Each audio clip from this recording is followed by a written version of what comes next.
दोस्तों, वामपंथ के गढ़ केरल में बीजेपी ने भगवा लहरा दिया है। एक समय था लाल सलाम का इतना खौफ था कि बीजेपी का झंडा पकड़ने वाला वहां दूरे से नहीं मिलता था। दूरबीन लगा के बीजेपी के कार्यकर्ता केरल में नजर नहीं आते थे। लेकिन आज क्या हुआ है, बीजेपी ने केरल के तिरुवनंतपुरम में इतनी बड़ी जीत दर्ज करी है कि इतिहास दर्ज हो गया है।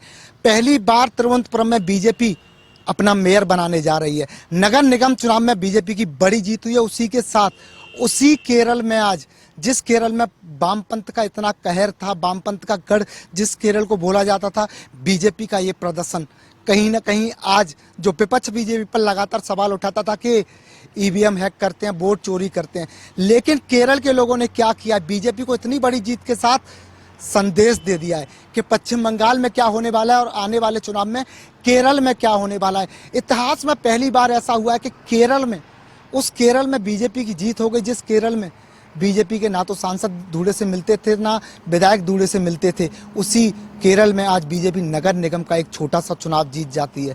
छोटा चुनाव आज इतना बड़ा चुनाव बन गया है कि देश में ये नतीजे देखे जाएंगे, देश में इन नतीजों की बात की जाएगी। मैंने और अनुपम जी ने एक खास रिपोर्ट आपके लिए तैयार की है केरल से, देखिए वो रिपोर्ट। केरल के स्थानीय निकाय चुनाव इस बार केवल सीटों की गणित तक सीमित नहीं रहे, बल्कि उन्होंने राज्य की राजनीति में कुछ ऐसे मुद्दों को भी केंद्र में ला दिया जो आने वाले विधानसभा चुनावों की दिशा तय कर सकते हैं। एलडीएफ यानी कि लेफ्ट डेमोक्रेटिक फ्रंट का परंपरागत दबदबा बरकरार है।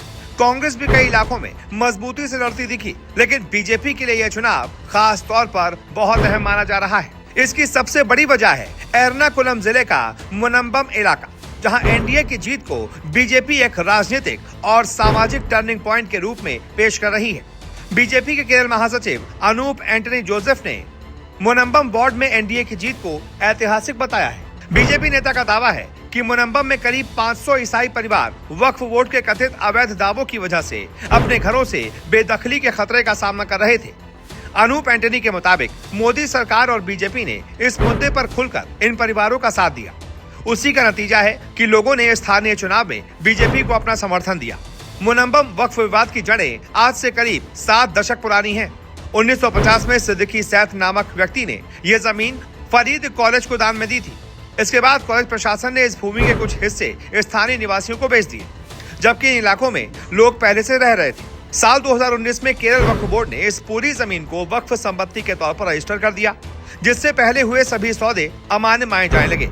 इसके बाद सैकड़ों परिवारों के सामने बेदखली का संकट खड़ा हो गया। इस फैसले के खिलाफ मुनंबम और चेराई इलाकों में 410 दिनों से भी ज्यादा तक आंदोलन चला। प्रभावित परिवारों ने कोझिकोड वक्फ ट्रिब्यूनल में चुनौती दी। वहीं राज्य सरकार ने जमीन के स्वामित्व की जांच के लिए सीएन रामचंद्रन नायर आयोग गठन किया। 2015 में केरल हाई कोर्ट के एकल पीठ ने इस आयोग को रद्द कर दिया, लेकिन बाद में डिवीजन बेंच ने आयोग को बहाल करते हुए 2019 के वक्फ रजिस्ट्रेशन को कानूनी रूप से अनुरूप नहीं बताया। हालांकि इंडियन एक्सप्रेस की रिपोर्ट के मुताबिक 12 दिसंबर को सुप्रीम कोर्ट ने हाई कोर्ट के नॉट वक्फ वाले फैसले पर रोक लगा दी और जनवरी 2026 तक यथास्थिति बनाए रखने का आदेश दिया। इससे फिलहाल किसी भी परिवार की बेदखली पर रोक लग गई। मुख्यमंत्री पिनराई विजयन भी पहले ही भरोसा दिला चुके हैं कि किसी को भी जबरन नहीं हटाया जाएगा। बीजेपी अब इस पूरे विवाद को न्याय बनाम अन्याय की लड़ाई के रूप में पेश कर रही है। मुनंबम में मिली जीत को पार्टी केरल में ईसाई समुदाय के बीच बढ़ते भरोसे का संकेत मान रही है। मसलन भले ही ये जीत प्रतीकात्मक हो, लेकिन वक्फ जैसे संवेदनशील मुद्दे पर बीजेपी की आक्रामक राजनीति आने वाले समय में राज्य की चुनावी बहस को और ज्यादा तेज कर सकती है।